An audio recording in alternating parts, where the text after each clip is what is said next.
Hello again. So I don't have because I don't have the access to my visual schedule. I have since moved about 3 cities the other way.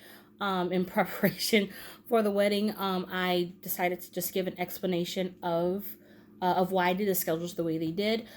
As for to start off with the preschool schedule, I did base a lot of it off of the preschool classroom that I work with. The teachers in that classroom, they have a stagnant schedule as well as pictures that are interactive along with it.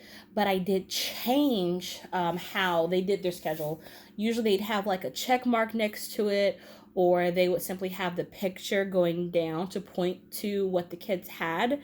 And a lot of the in between ones, such as a bathroom break, they only have it they have it multiple times, but as time moves on, they take off the bathroom break, they take off the lunch, because they want the kids, and they leave the pictures because they want the children to remember the schedule without actually getting that cue over time.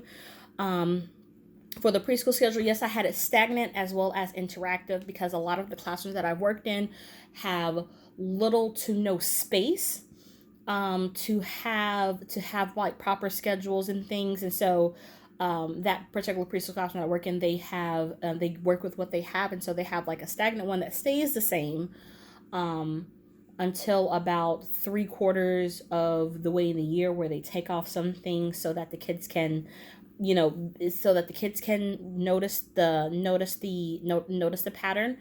um, and for the elementary school, since they're a little bit higher, um, wait, I'm sorry.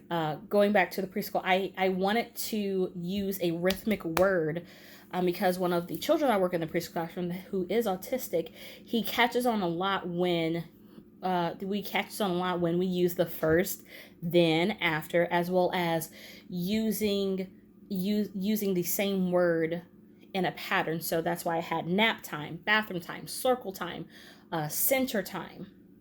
Um, for the elementary school, one of the things that's a really big thing for elementary school students is that they are learning how to tell time. And when I was in elementary school, my teacher had would have a daily schedule for us, and when it was time for us, she would always move the clock. She had a cardboard clock with metal hands, and she would move the clock, and she would ask us how many times has she's moved the clock, and if it's the third time, the fourth time, then what time is it supposed to be? And some kids will remember by counting the different times she moved the clock. Some kids will remember by recognizing where the hands were on the clock. So that was the inspiration for that. And a really big thing that separates the elementary schedule from the preschool schedule is that the elementary schedule, they have their schedule is more wide is structured in a more subject kind of way, where the preschool schedule is structured in more of like activity. It's more activity based and more geared towards the growth of the social of that social motor skills. As for the high school schedule, I kept the high school schedule to be a personal schedule for the high schooler, because once you get to middle school, junior high, high school, you don't have a schedule with classmates. You have your own schedule. And so one of when I was in high school, I had when this was when integrated classroom schedules just kind of started. I had one classmate who was autistic, but he was late to receiving treatment, so they were really trying hard to get him to be more independent. And what they had was that they had a schedule just for him. And what encouraged him to help him remember to go to each classroom is that the teacher would give him each teacher would give him a stamp. They would give him like a card of some sort, to help him feel motivated to continue on to the next class, help him feel motivated to participate. Because first it started off as helping him to go to each class, and then from there he would receive other stickers for participating.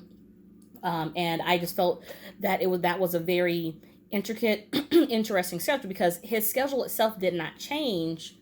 But there were like some days like test days, or even some days where the teacher isn't there, he would get a particular sticker even if the teacher wasn't there to signify that there was going to be a change, or that